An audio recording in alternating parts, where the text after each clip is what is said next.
Hey y'all, it's Niver, and this is Niverland. It's been a couple months since our last episode, and I'll tell you, a lot of things have changed in the interim. Current events, we have sponsors for our podcast now. Feel so grateful to be working with Minnesota Ice and Crybaby Craig's on this latest episode of Niverland. And guess what? I have one of the most, well received, experienced, most highly regarded, highly awarded chefs in the history of the state. Chef, and I tried to blow that up a little bit and I got caught up in my own words. There's not enough words to describe what this person has done for our industry. His name is Tim McKee, and Tim McKee has run so many good places. His fingers through the folks that have worked with him are all over his town. His imprint has been felt, and he's on another adventure. So go on this little walk with Tim McKee and I on Niverland. Really good to have you here. Thanks to Mucci's, St. Dinette, Crybaby Craig's, and Minnesota Ice. Pure and clear.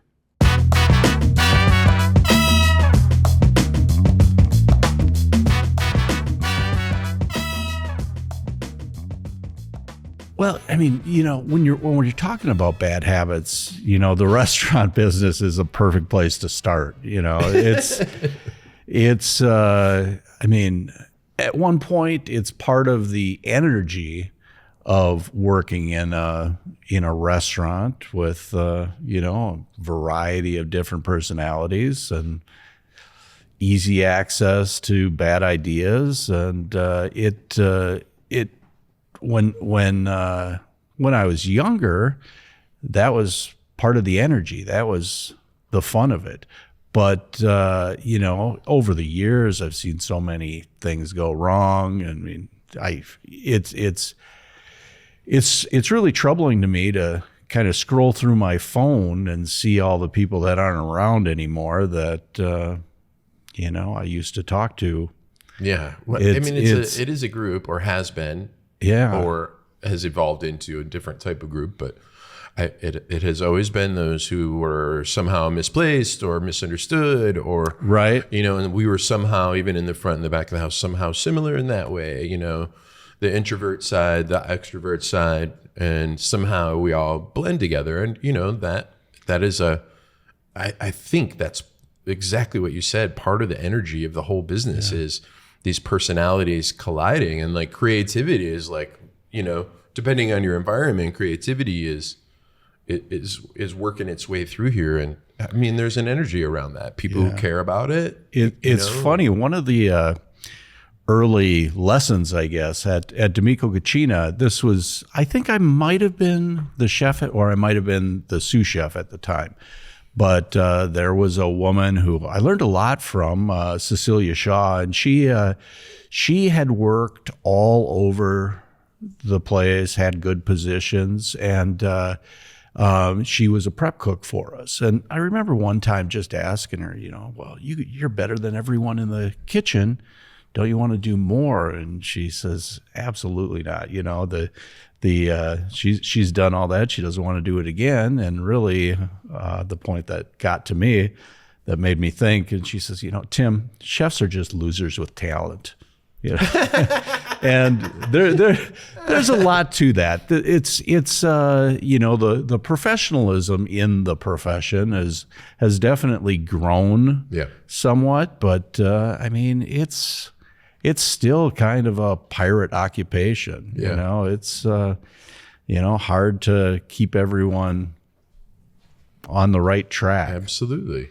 But that's okay too, you know, not to paint the industry some sort of like a weird spot for employers or whatever. It's just built around entertainment. It's built around, you know, making people feel good. It's built around humor. It's built around these things that are actually kind of taking social chances, you know, to entertain, to, you know, enliven, to, you know, help somebody with their romance. You know, we got to review it. Written review. I received a letter yesterday. I went into work and it was a written review, and it was in cursives. You know, the woman's probably, it was a woman because her name's a woman's name anyway. But you could tell she was just a little older, and she said some things that were, like don't charge for butter, and it was a review. It was written on the envelope. It was called review.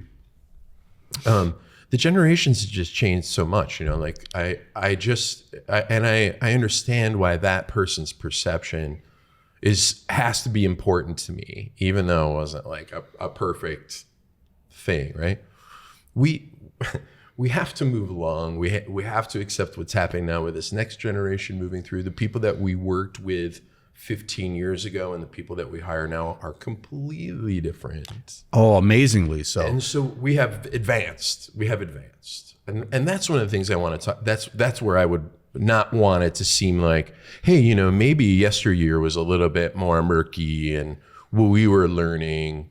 And then now, though, I do think like we've kind of come through that. We don't have that French kind of bowl run kitchen necessarily. Right. And those are, those are concerns. There's a landscape that you work within, but that landscape over time changes.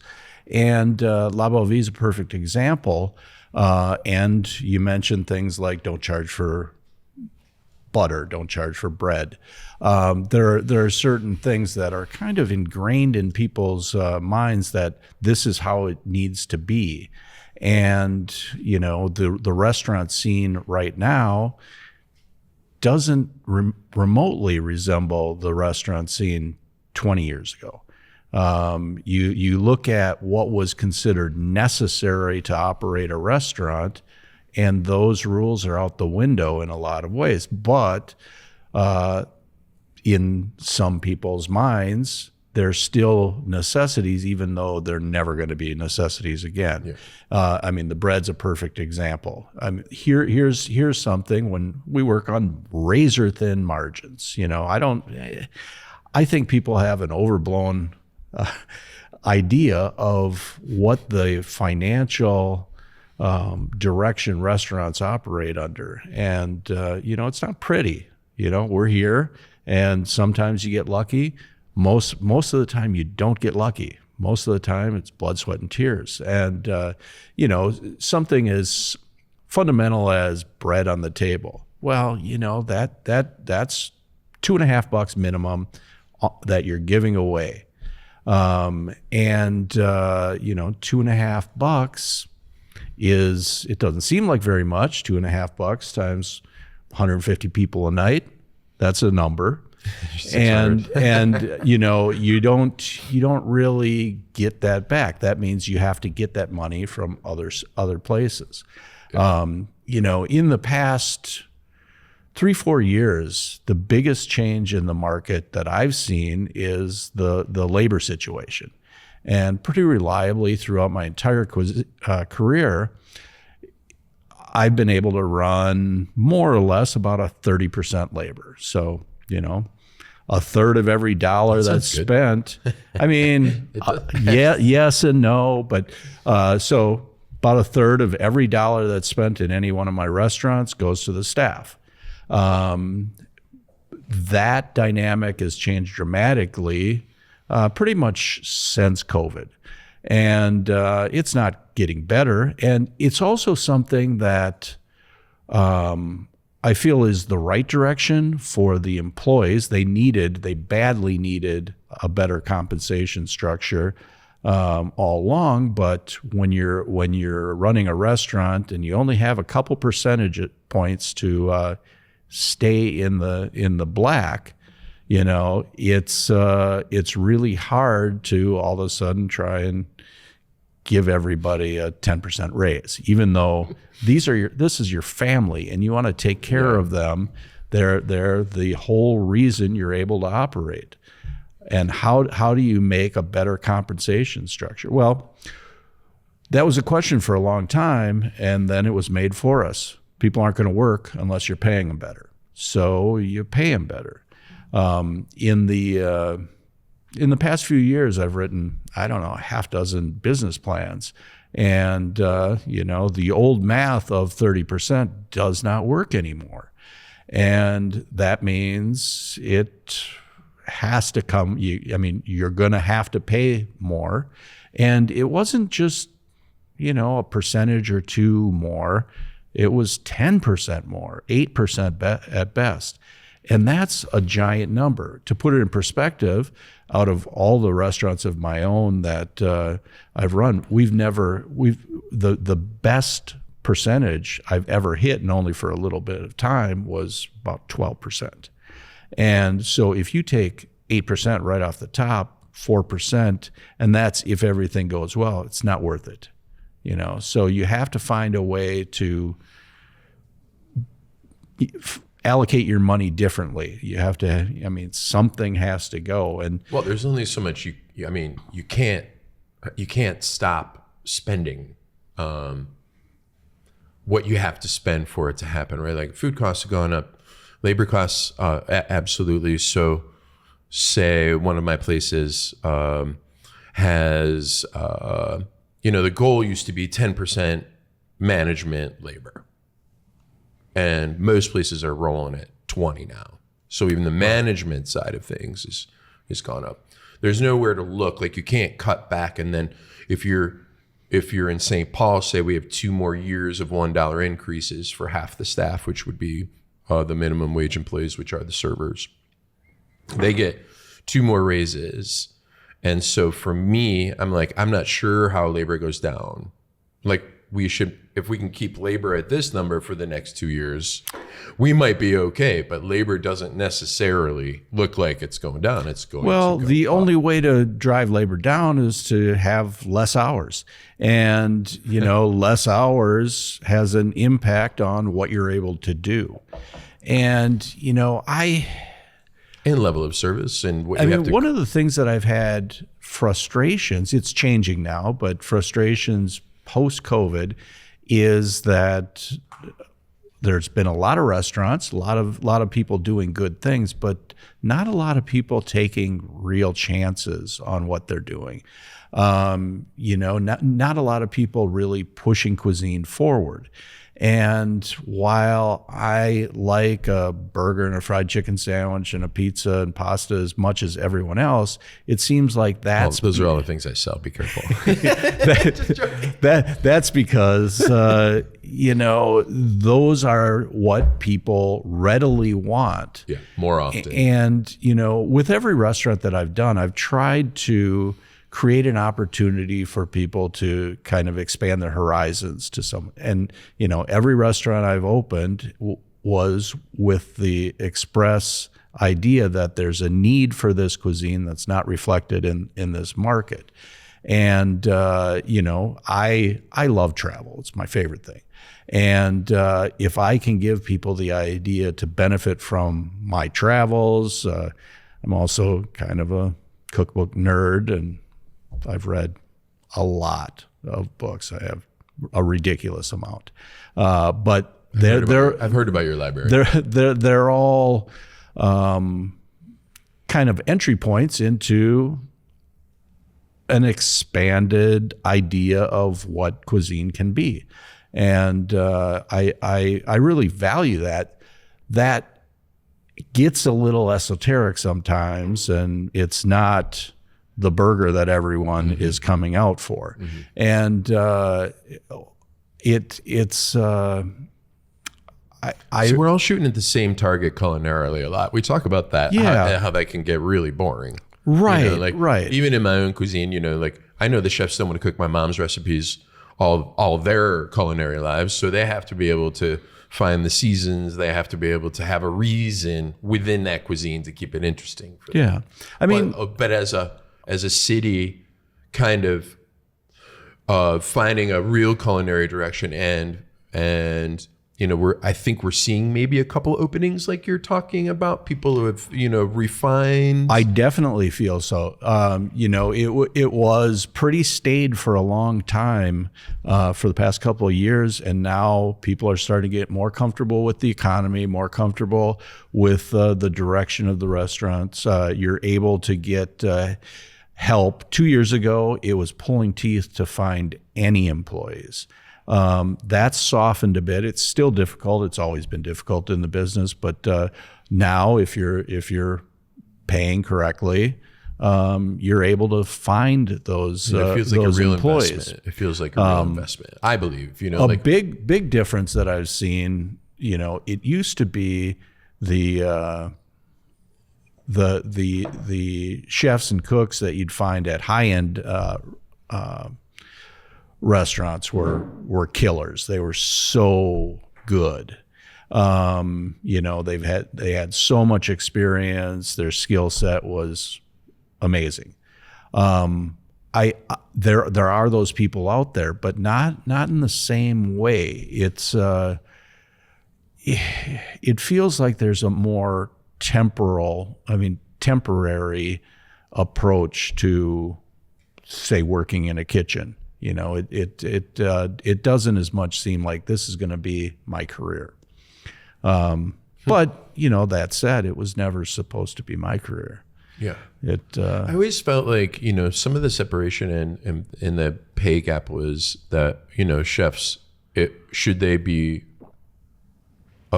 wanting to be upwardly mobile within the industry, had more of an opportunity, say, than a server did or a general manager. And that was the upside. If you really wanted it, you can go for it.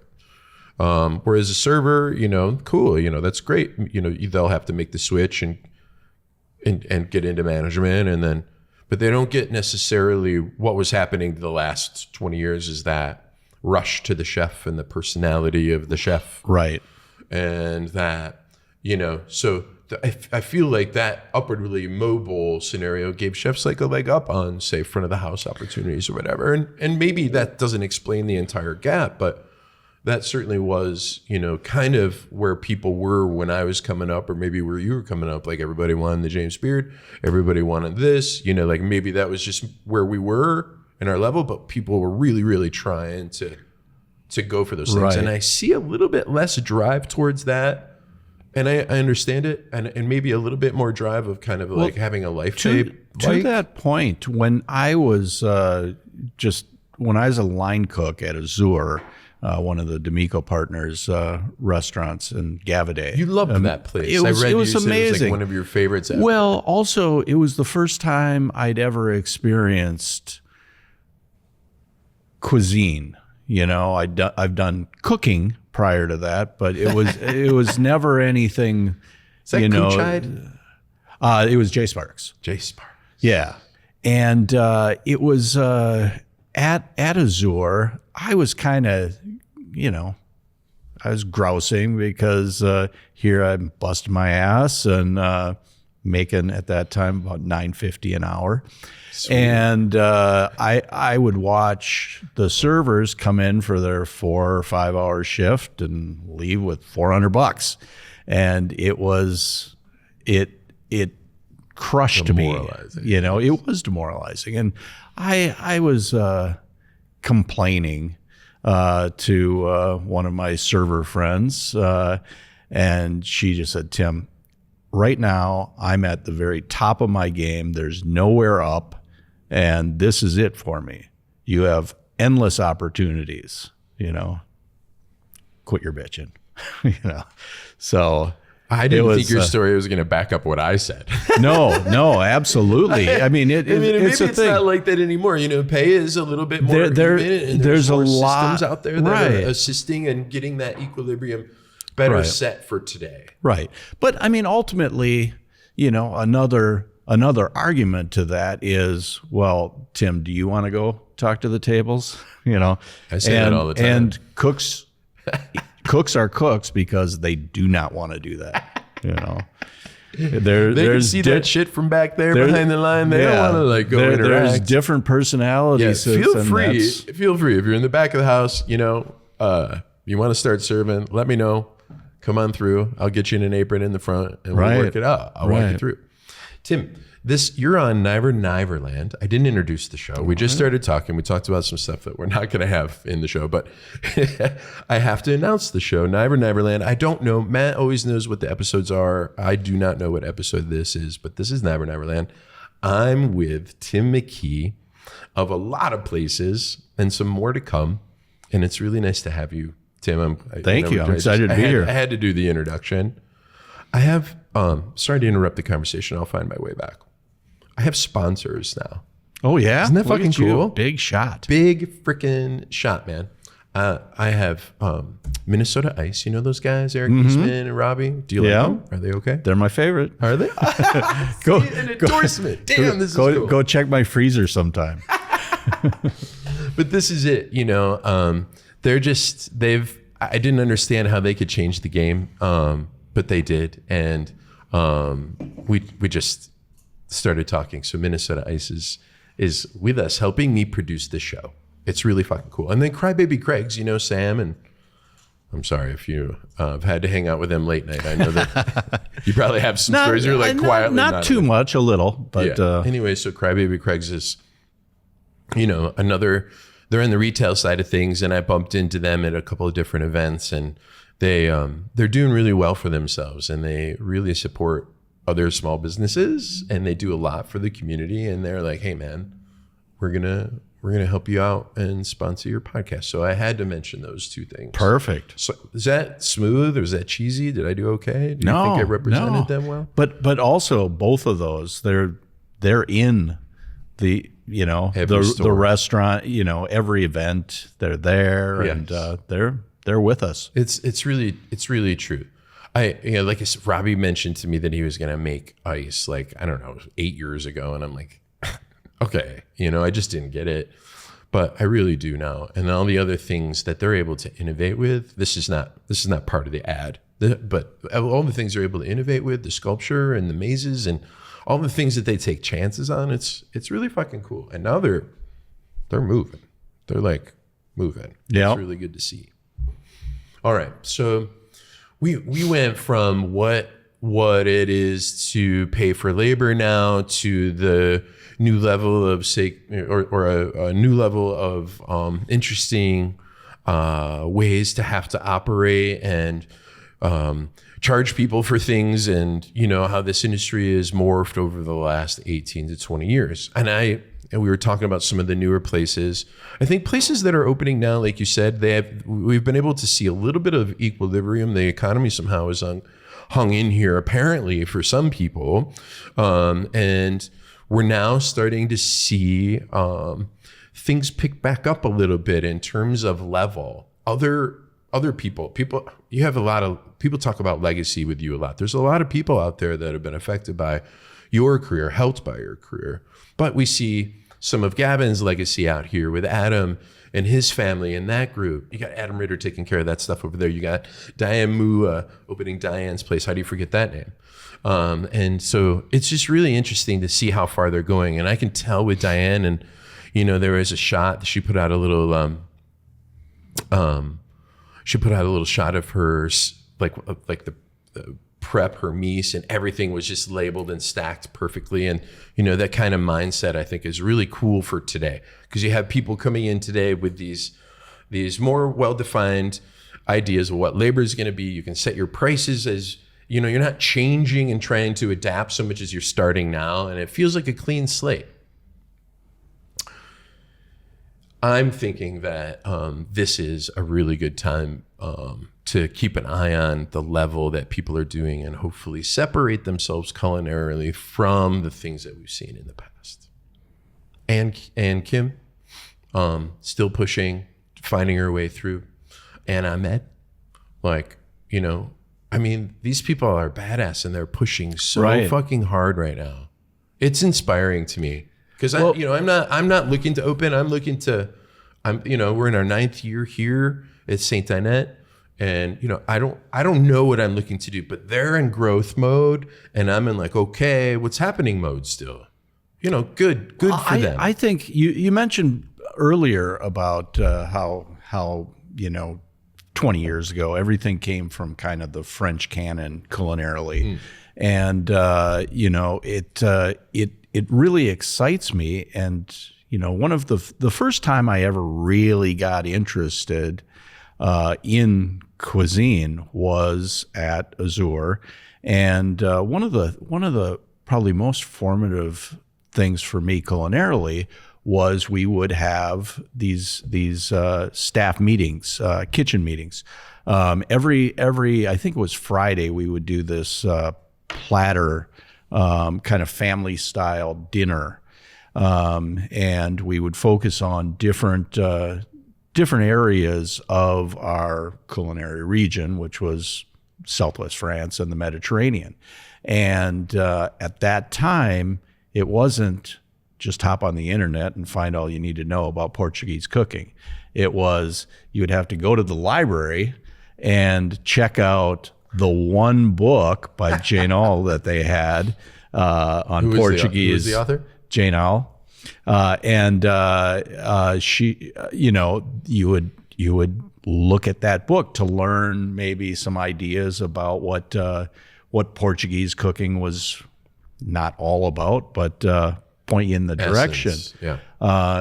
Because each cuisine, in my opinion, has a few characteristics that make it. And you look at kind of the overall Spanish cuisine, and that's a little of a conversation that I hope to add to with my new venture.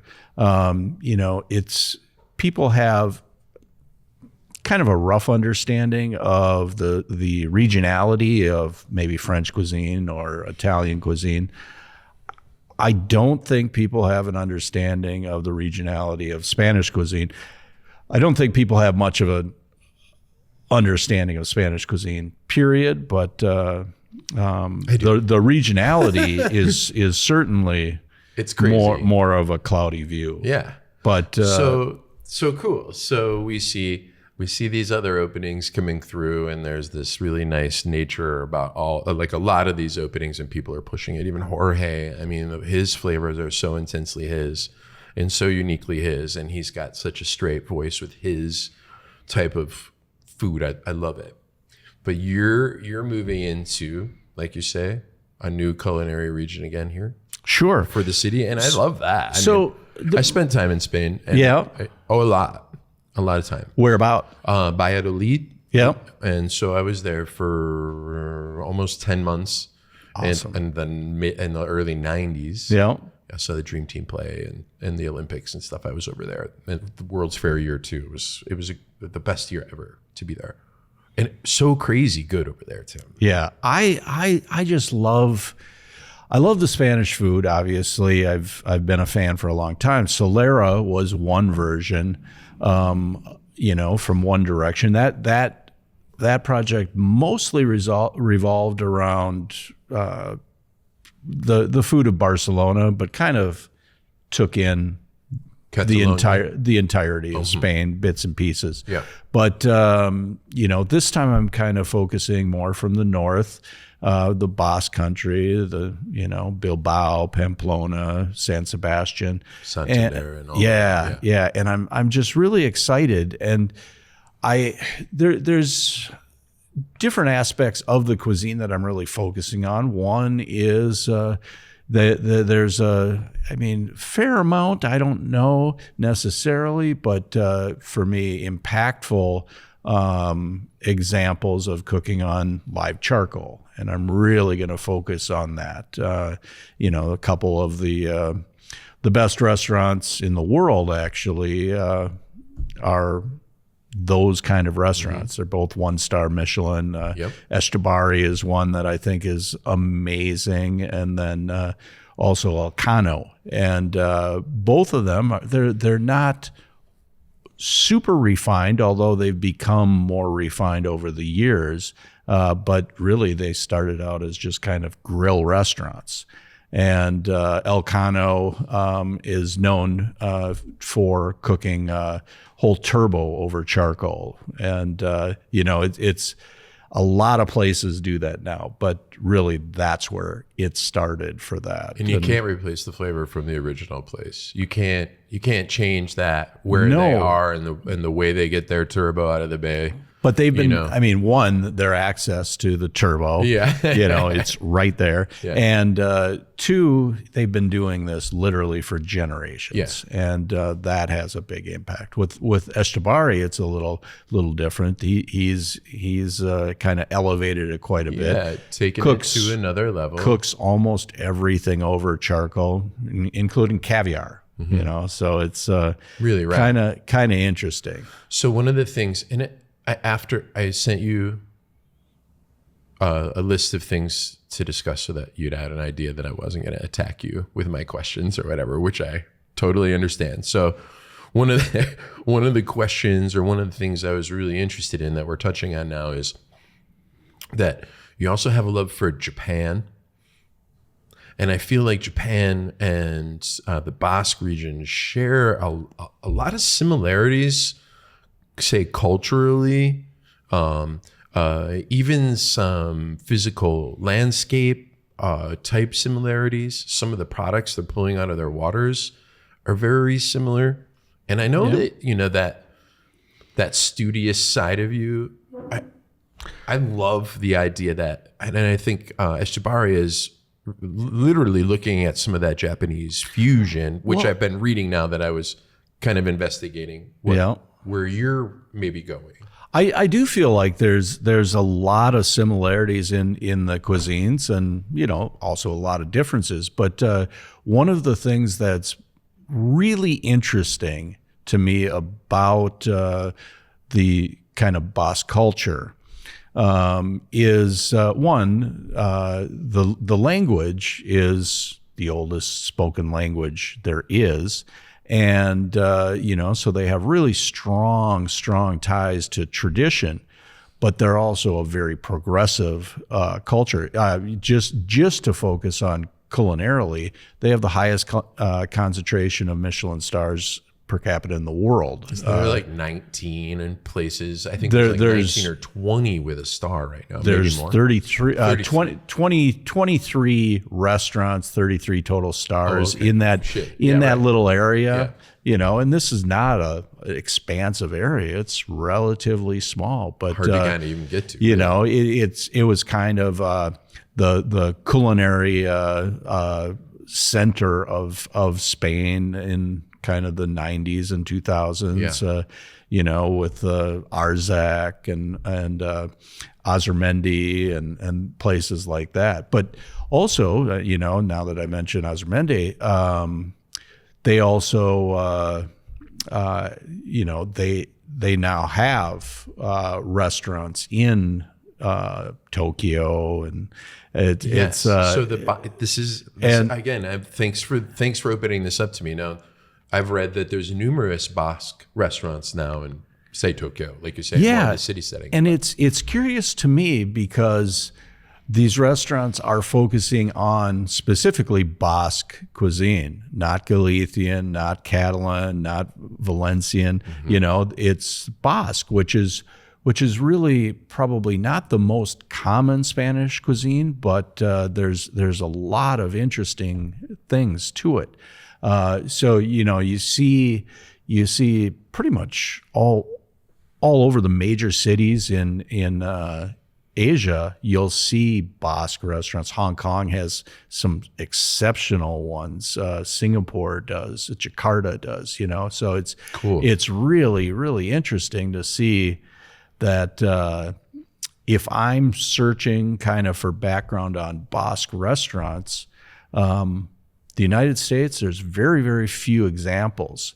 London has some good examples, but really some of the best Basque restaurants strictly Basque are in Asia, which is amazing to me. Yeah. And they're really great. Sydney has some great Basque restaurants as well. That's one I want to go to. Australia is so damn bad. I want to eat in one of Mr. Nealon's restaurants and, have them, like some of these aged fish things that he does. My memory is horrible, but we were back in the day, we all did an event with an Australian visiting chef, and he just was like one of the coolest kind of perspectives. And the way he acted was even cool. He was just, it's so far away from here, I love that about food. Yeah. It's so far away from here. We speak the same language, but, through our food, what we have around us, things change. It is interesting that, Basque is so kind of particularly it's a small part of Spain, right? Mm-hmm. And then that a lot of other cultures are picking up the special nature of what's happening there, and that it is a microclimate of sorts, that it's just like full of bounty. Galicia, around the northwest corner there, is more, say, the seafood, the mariscos, that type of thing, Albarino, you know, very country. Yep. Beautiful country. And not that it's not elevated in certain ways, but it just seems so romantic and easy to, when you're in Europe or you're in Spain, for that to like wash over you. Like, it could still be like a farm table, but it could be the fanciest, tightest fucking farm table in the world. Right. They have a sensibility and design. You know, Sweden was like another example to me of a place where like the cuisine was really becoming like opening up a bit. But the design was very minimal. And I just love how some places go from kitschy to like super fucking modern. Anyway, Galicia is so cool. Then in the South, you know, you have more of that, well, more and more African influences rolling into the cuisine there. It is like there's a bounty. But from that specific spot, that these are like, you know, burgeoning little places in Tokyo and whatever, or around the world from Basque. That's really interesting. And I hope, you know, that you're able to do what you want to fucking do. Well, I think I will. I mean, because we're talking about that too, right? Being able to actually put something out there that could be absolutely different from what's been done before. You know, like, is there a Basque burger you want to put on the menu? You know what I'm saying? We'll get there. Who knows? You know, you'd mentioned similarities in the cuisine between Basque and Japanese, and another one that is pretty almost obvious is the idea of the yakitori in connection to Basque pinchos, which are, you know, the more or less Basque versions of tapas. Traditionally, they have some sort of skewer or toothpick along with them. Not always, but that's an easy way to see. Yeah. But you know, that kind of thing. So we will be focusing on that kind of aspect. A lot of the things that we're doing will be pinchos grilled over live charcoal, which I'm really excited about. I just love the nice, clean, not necessarily smoky, but it's pretty hot, right? That's like super high heat. It is hot and it burns clean. It doesn't get the smoky flavor that you get from American barbecue, but you can tell that it's been cooked over a live fire. I've researched those like 2-shelf enclosed charcoal ovens. I've looked into like Jasper. Yeah. Wow, that shit's cool. To me, that's the coolest. Imagine two of those side by side and just get them pumping. You know, so like, Jasper, though that style of oven was worked on, the design was worked on by the chef of Eshtabari. So it's I didn't know that the real deal. Man, they're like 25,000 a piece. I don't know about that, but the ones I was looking at were 25,000. Well, you can do that. You throw the rack up on top, the resting rack. You know, you get the whole. See, you have fancier taste than I do. No. I mean, I look at things I want. Doesn't mean I get them. Yeah. Well, I'm getting one. Yeah, I can't wait to see it because I am totally into this style of cooking and I love it. It's there's a lot of expressions and everything that you do with all the different proteins, the way they react over charcoal. So much, you know, so many good ideas come from there. The pinchos themselves, you know, the variety, the freshness, they range from cold to hot. You know, like there's just a lot of plays there. Conservas, you know, like everything that they do that's just so fucking cool about actual real stuff that, you know, is preserved well, you know, taken care of to the utmost quality. Well, you mentioned conserva, and while we won't really have conservas on the menu, we're treating a lot of our a lot of our fish as if it were a conserva. So, one common conserva would be ciperones un tinto. So tiny baby squid in their ink. So while we're not cracking a can of that, we are getting in ciperones and we're cooking them. Kind of a fun way of cooking them. Just kind of cook them over and over in hot garlic infused olive oil until they're perfect. And then I serve What's that. What's the French term for that kind of hot ladle? Like nappe or nappe. But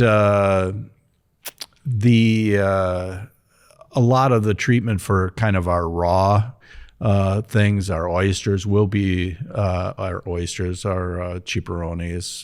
They'll be heavily influenced by the conserva culture. Yeah. And another thing I'm really working on with this project is the idea of drinking vermouth like they do in Barcelona. And there are plenty of people around town with a fancy vermouth list. And what I'm looking for is more to get people to drink sweet red vermouth like they do in Barcelona in the middle of the day. It's sort of like the alcoholic version of Coca-Cola. It has all those botanicals and little sweetness. I'm so fucking fond of real vermouth, and families make it in their homes, and everybody's got their own version. And they do lean some the sweet red varieties that you talk about. God, they're just so fun to drink. Right. I just love them. They're not complicated. No. You don't have to, I know how some of these wine guys get. They want to suck all the fun. Wine people. Sure. They want to suck all the fun out of, the guys are the only ones that I know that are this intent on ruining the experience. Well put. Yeah, wine guys. Bug off. But, it's just, why not just take a few layers of the importance away from your wine experience and just have a good time.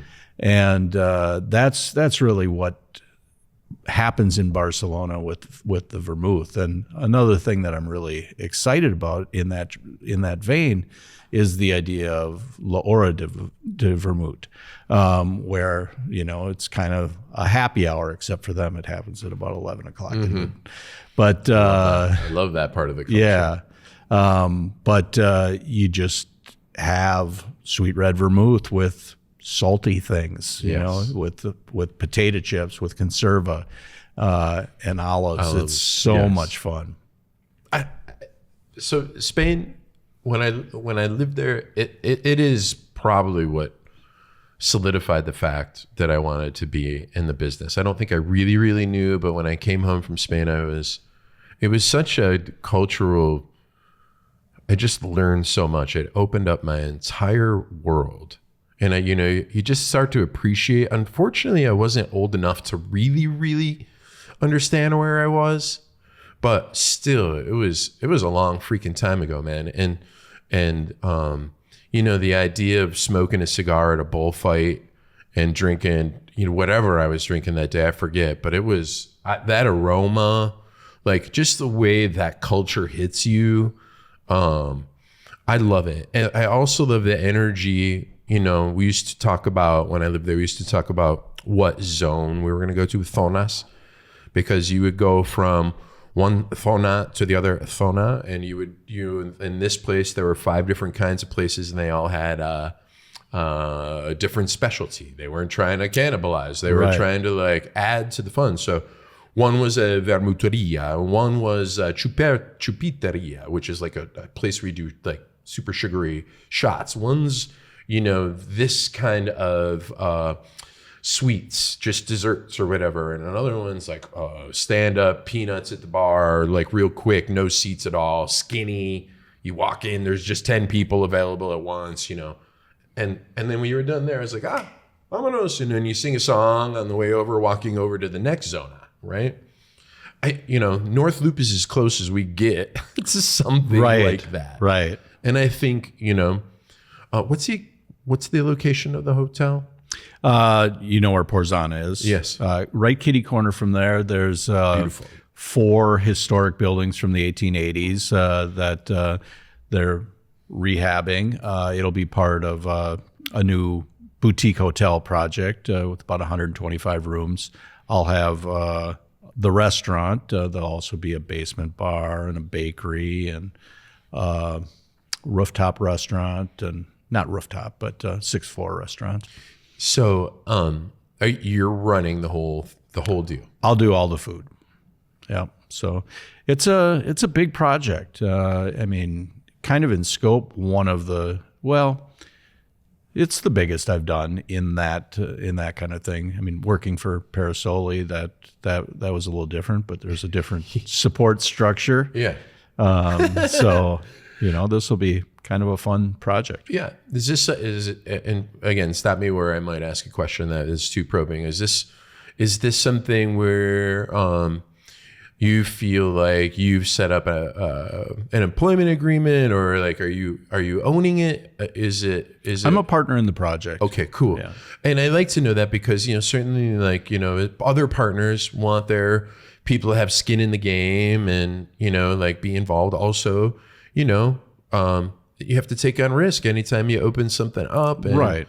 I have a diminished capacity for taking on risk currently because I'm still working. Because you're in the restaurant business? Yeah. But, where before I would fucking just be like, okay, dude, let's do it. Right. And now I'm like, oh.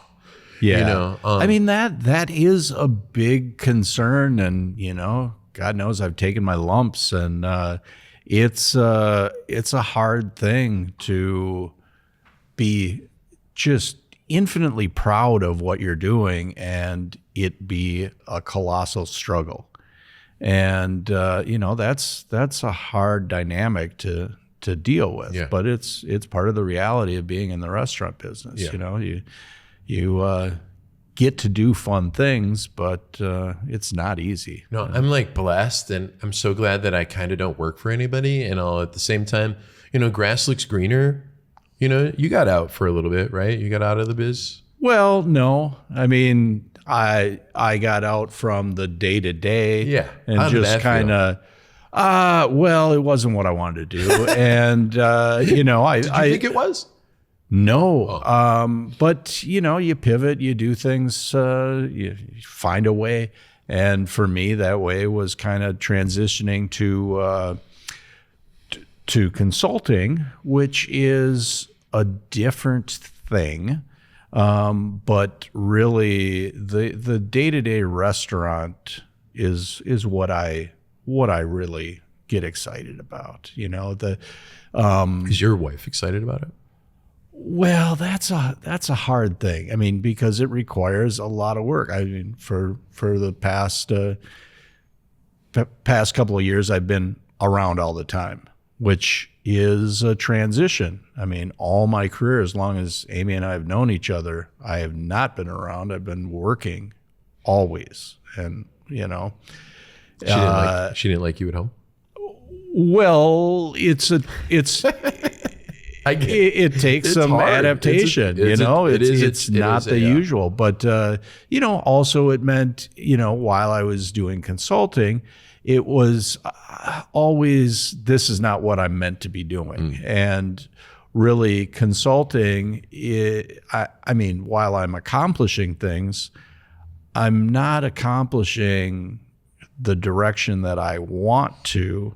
I'm accomplishing the direction that someone wants me to for them. Yeah. And so that's a different dynamic. And I mean, it isn't where I want to be. Yeah. It's a step removed from being able to actually influence cuisine in the Twin Cities in the direction I want to, for the most part.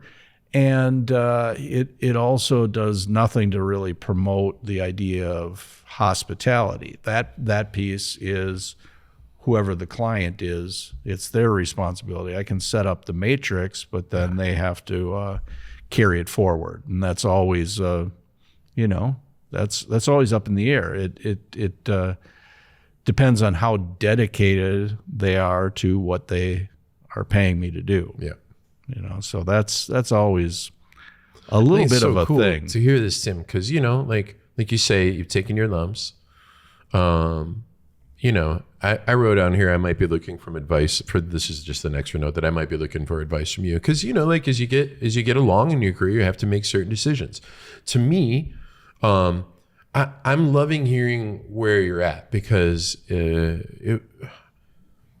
you know, it can come back to you, right? Like you have to make certain decisions to like either get out of a deal or into a deal or work through some things to kind of have things even out. And then still, after all these years, all the people that you've influenced, all the things, all the lumps you've taken, you still want to go for it, and you still want to make something completely unique and different that's been seen. It's inspirational. It's really cool. I mean, because it can wane. It can go away for people. Yeah, I think you present it as want to. I present it as need to. You know, it's not so much that I want to do another restaurant. It's just I have to. You know, it's who I am, what I do. You know, I know that I'm starting another restaurant. It's going to be painful as hell. You know, the amount of hours you end up working at the onset the first few months it's ridiculous.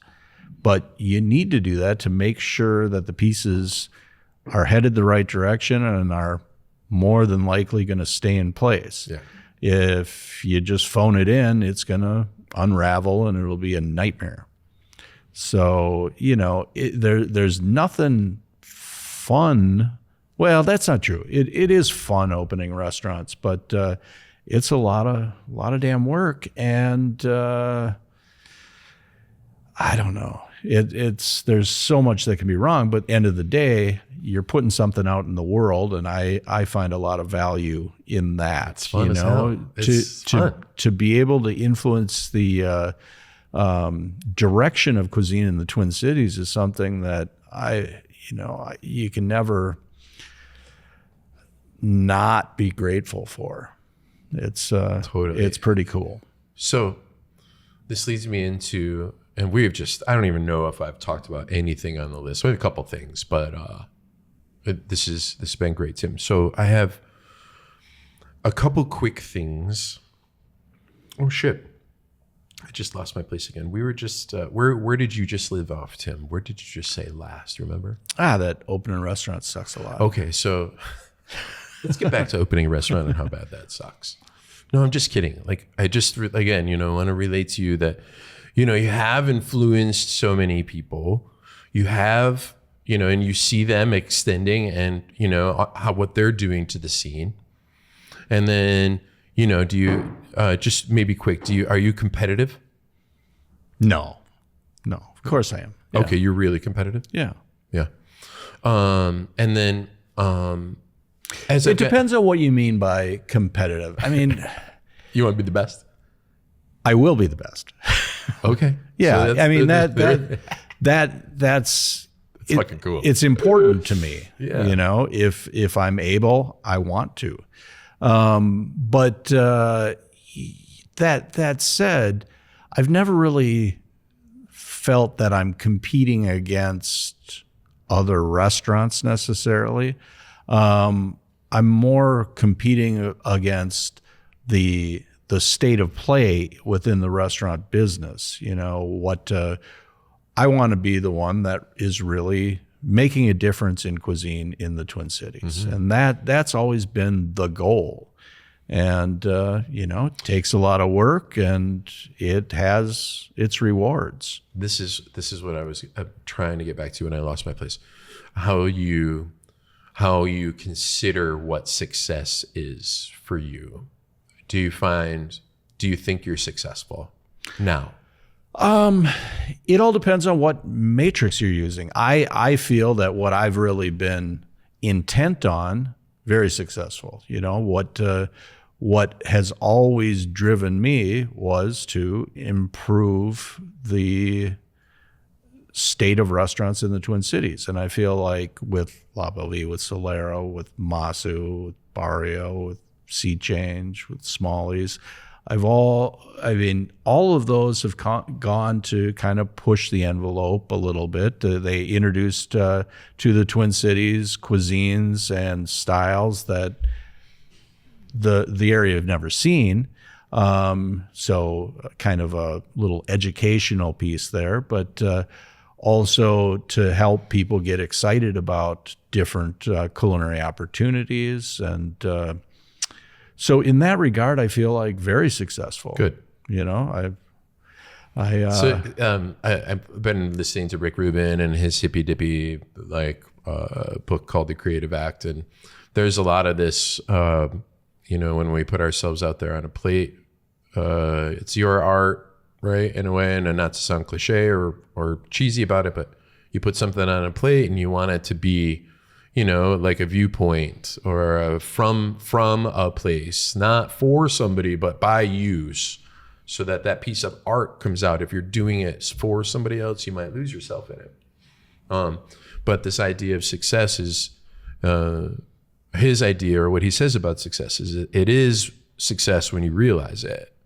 So I think it's important for people in this industry, or for a personality type that might need more, want more, to look back and be able to say, hey, some of my greatest successes have already happened. Some of the things that I've already done, it's like you can look over them and be like, hey man, I did this shit. Look at this. And I hope you do that, because it's important to, I think, in a way though, your next step. But it's hard for me to really think about success having an endpoint. It's a process. Sure. And but you already are, and then it can continue.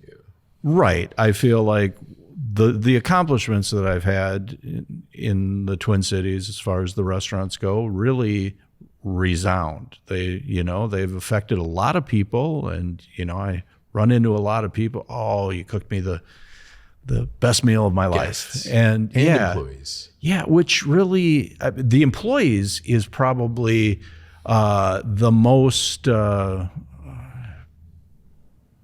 That's probably the greatest accomplishment. You look around the town, and you look at a lot of people that I've had the opportunity to work with, and they're changing the scene on their own. You look at what Mike DeCamp does. You mentioned Diane, Tig Nelson. I've worked with all of these people. Heather Beatty. All of them. Yeah, I could go on and on. Ridiculous list. And it's just that is. That's one of the greatest parts of it, is just having those influences. But it seems like you've imparted in them that idea, though, too, like along the way, that so many people that have worked with you, that you've been able to impart that, Jamie Malone, that all these things are these paths to being great, and you didn't put limits on people, and you kind of. I think a lot of it is encouraging a culture, and admittedly, some of that culture was reasonable encouragement. Sometimes you're encouraging them to not do the right things. The culture can get a little overboard sometimes. Sure. And that's something we were touching on earlier. That's a real fear in this business, and I see signs of it correcting itself or being corrected. People are starting to act more like grown-ups in the business, which is great. One of the things that hasn't been as much of a conversation as it has, but it in some ways has been starting to be more addressed. A lot of restaurants are adding 3 or 4% to help help offset the cost of providing health care to their employees, which is really difficult because it's so expensive. And like we've talked about before, the margins are so small. And that's one way to kind of safeguard a little bit of money for the staff's health care. And what I think is one of the biggest issues presented to restaurant employees right now is the whole idea of addiction and mental health, and those are both issues that are prevalent in the business that are really hard to address within the business. Yeah. And I think things like the program Kate from Craft Made has got the Black and Blue Project. That's really important. I think just anything that can help. I don't know how much you know, but we lost Sean Smalley a couple years ago, and that was just gutting. It just made me think that we really need to focus on that aspect of our business. We have to provide some sort of aid to people that, and there's a lot of people that have the issues, but maybe they're under control to some extent, if that's even a thing, but it's pretty prevalent and pretty sad because there's just been too many people that I've known that have succumbed to addiction and depression, mental illness in this business. Well, we're more aware of these things now, and we get to address them in our businesses in certain ways, I do anyway. And the fact that I understand who my employees are, and my level of compassion's gone up a little bit. I feel like it's always noble if you're able to, make it work into your business to add some things to help your employees along. I agree with that. I also believe there's a bigger responsibility where, maybe some of these things shouldn't be on the business to provide, right? Because it's so hard for us to do it anyway. But but also it's kind of a bigger issue, but it seems to land on a lot of small businesses carrying the weight for different things. There's a lot of current events right now too.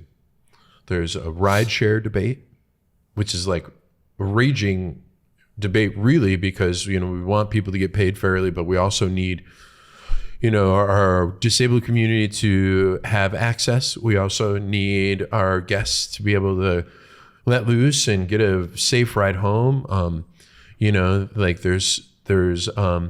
We're talking about fees that we add on, and there's a lot of effort to get junk fees and these types of surcharges eliminated from bills, which would again take an industry that's kind of found itself through some of the way it now operates, and maybe having those opportunities taken away. I find it difficult just to kind of balance all the things that aren't about a plate of food. Right. What are we talking? We're talking about health insurance, man. We just want to run a restaurant, and it is a really difficult thing. We have a responsibility to our community and to the people that we work with, and we need to do the best by them. Yeah. I don't think the general public really understands kind of the financial model of restaurants and what we have to navigate. And, you look at what are your top expenditures? Well, sure, your food and labor, that makes sense to everyone, but would they think that linen would be up there? Would they think that credit card fees would be up there? Those kind of things are. Those two things in my mind right now for one of my places are together $32,000 or $35,000 in a small place like mine. Both of those things together, it's $32,000. Right, and that's 10%. More than. It's a lot. And that I don't think people really understand that. And I remember years ago, Randy Stanley was when I was working with him at. He's so fucking good with numbers. He's amazing. He was really kind of pushing back on credit card fees in general, because really what they are is a convenience for the guest to pay their bill with their credit card. And for that, we, the restaurant owners, pick up the cost. And it's not an insignificant cost. It's damn near crippling, 3%. At least 3%. And now, how much of your sales are cash sales? Close to 0? 4%. Yeah. But so we'll be implementing at both of the restaurants over the next month or two the credit card fee. For me, when you use your card, it is a convenience for the guests, right? And you can't keep adding things to the price, because then the cost of the credit card fees keep going up with you adding it to the price. Well, there's always the discussion of, why don't you just raise your prices to cover your business? And it's, the reason is because everyone always complains about the prices anyway. And this is one thing, a conversation that Phil Roberts would have all the time. No matter what, they're going to complain about the prices. That's a given. It can be a $5 happy hour burger at Burger Jones or a $100 steak at Manny's. People are going to complain about it. And the issue that we have is there's a lot of costs that we have to figure into that price of the burger that guests think should be $6.50, but we're charging $17 for. The real price Thanks of for that. using the number we use. Thank you. Yeah, that's kind of the it's not even our price best cost these item. days. It's not something we make the most money on. We sell a lot of it. No, you sell a lot of them, but it's hard to explain. Well, why is it so expensive? Why was it that 10 years ago we were paying $8 for it, and now it's double? And part of that is, because 10 years ago I was able to pay cooks $12, and now I'm paying cooks $22. That's part of it. Also, 10 years ago I was paying $4 and some change for ground beef, and now I'm paying $6 and some change. Hey, everybody wanted to give the cooks a raise, right? Everybody was all for that. Yeah. Well, here's what happens. Well, you know what I'm saying? Like it comes out like it. Right. I want to make sure that a lot of times, I have a real realistic voice, and it comes out, and I say things and I don't sound positive or whatever. I am really positive about this industry. I love it so much. I am at a different point in my career where I have to assess things in a little bit different way. What's my risk now versus when I signed a lease at Dinette 9 years ago? Things change dramatically. This city is not what it was 5 years ago. So how do we look ahead so far through the looking glass and predict the future? Well, and if you ask that same question with layering a couple decades of experience and hard knocks, that gets a hard question. They have all these statistics. 4 out of 5 restaurants are going to fail within the first few years, and these kind of things that don't paint a pretty picture. And I don't have any illusions about the difficulty of this business, but I still feel like there's a path to get done what I want to get done. And that aside, I don't know how to do anything else. I was talking with my partner, Christy, just, like what motivations are and where they lie. And you don't just have to feel like you need to go do another project. Everybody's kind of like, so I know your mind's always working, Never. What's next for you? And I'm like, well, I'm trying to make this frozen thing go, I have things to maintain already. And I'm not tired of it. It's still just as challenging. But I have to think about more like the business side and not the everyday culinary side. I have to work on my business versus in it a little bit more now. When you're expanding, it's kind of like what's next so you can eat and feed the machine a little bit. And now when you don't have that aspect coming at you, it's kind of like, okay, how do I feed my machine? How do I make this machine work so much better? I think we're really getting back to nickeling and diming things and really looking, we're not necessarily weighing things when they come in the door, but we're going back to some of those real typical old school ways of saving money, counting linens, things that you really have to do. It's still kind of exciting because that's the fucking challenge. But finding that margin is going to come from different places now. There's just no way around it. You know, Well, we touched labor's on higher, it. you have to have the prices to cover it. There's just no way around it. And I think some people will fall through the cracks. I think it's hard to always pay that when you go out, right? You know, your cover counts may be going down, but some people might see their sales go up for a couple of years, you know, because we're raising prices so much. You know, it's an interesting thing that's happening out here. And we don't know. 3 years from now could be good. I was waiting for St. Paul to turn faster. I was waiting and waiting. I'm still waiting. And I'm trying, you know, my chefs are trying, everybody's trying. We can't change the entire tide of a city right now. I think back in the day, people would, you know, you could open up a steakhouse in the middle of nowhere and change some things. But I think the city part of this is really going to take a minute. I'm glad that there's a zone in Minneapolis that really feels robust. Couple areas. Yeah, I'm really encouraged about the North Loop in particular. It just is becoming, and especially First Street where we're going on, it's becoming the new culinary epicenter for the Twin Cities, which I just love. Bring people downtown, man. Whatever. And I love the opportunity of being a part of that change, and it's really kind of special. Yeah, it's totally special. So you've added so much to the scene, dude.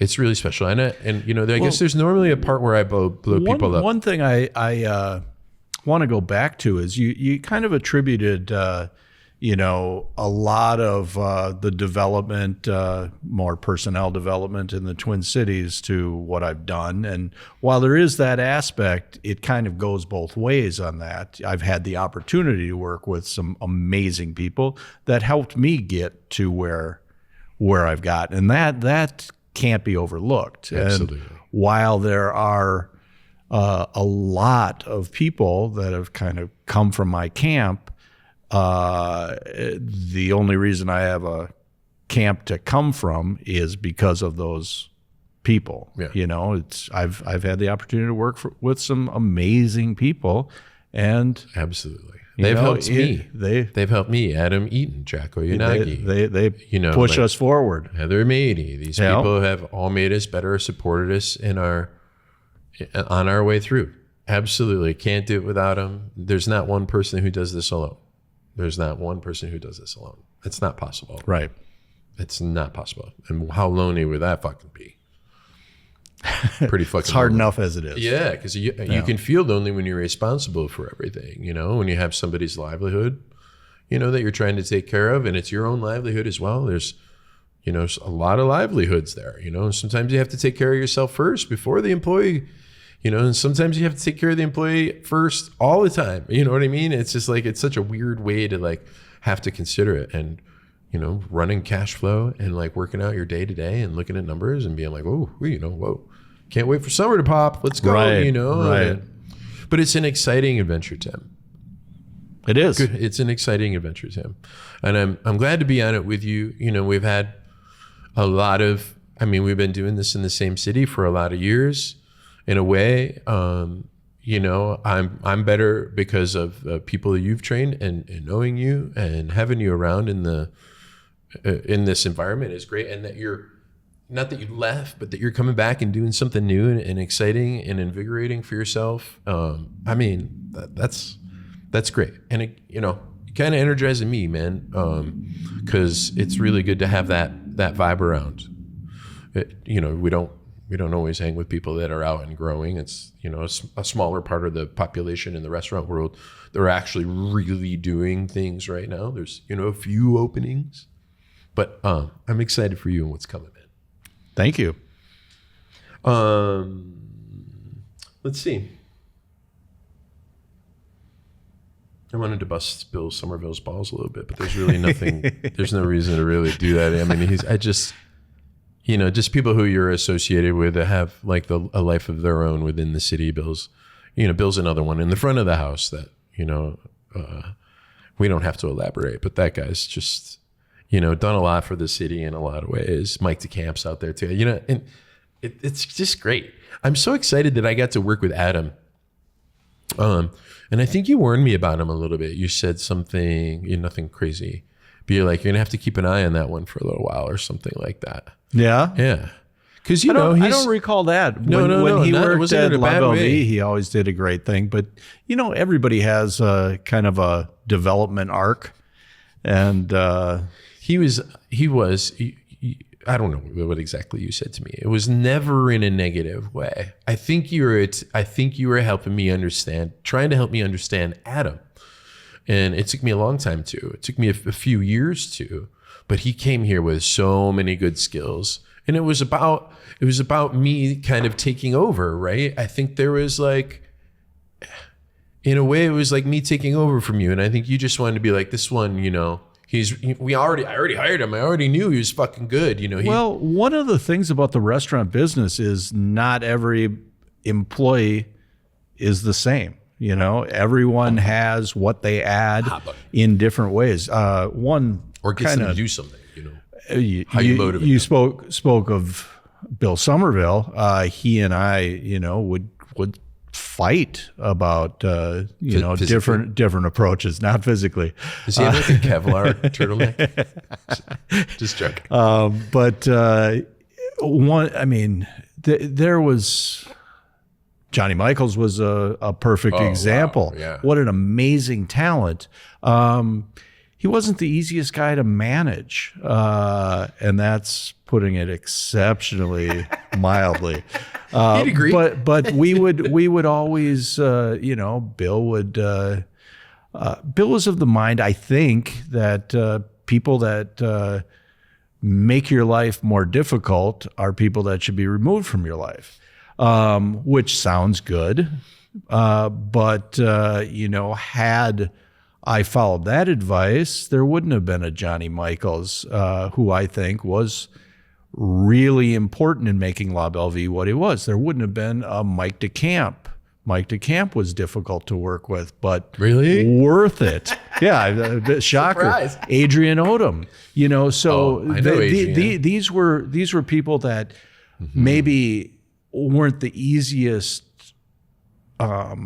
personalities to work with, but the amount of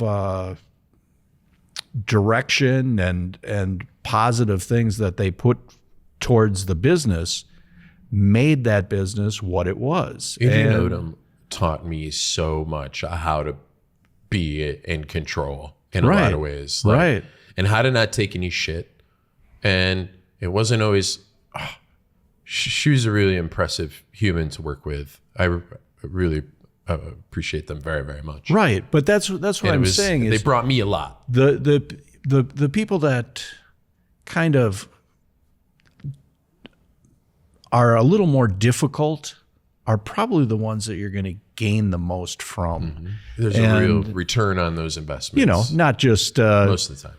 Difficult for the sake of being difficult, but difficult because they have standards and integrity, and they have a vision that you can really benefit from. Yeah, we're lucky, man. We got a lot of good people that come through, and we've fed a lot of good people in this town. Same people. Yeah. I know we're feeding the same people all these years.